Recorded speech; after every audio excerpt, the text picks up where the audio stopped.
Assalamu alaikum wa rahmatullahi wa barakatuh. Are you having more difficulties in your life and you have nowhere to turn to? Here is the answer. Allah subhanahu wa ta'ala says in his holy Quran that وَإِذَا سَأَلَكَ عِبَادِي عَنِّي فَإِنِّي قَرِيبٌ. And oh beloved, when my servants ask you concerning me, indeed I am near.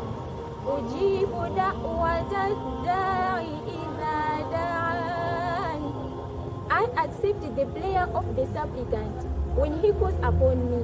فَلْيَسْتَجِيبُوا لِي وَلْيُؤْمِنُوا بِي لَعَلَّهُمْ يَرْشُدُونَ. So let them obey me and believe in me that they may be guided. Let us turn to Allah subhanahu wa ta'ala and supplicate to him. Indeed, he will answer our prayers inshallah.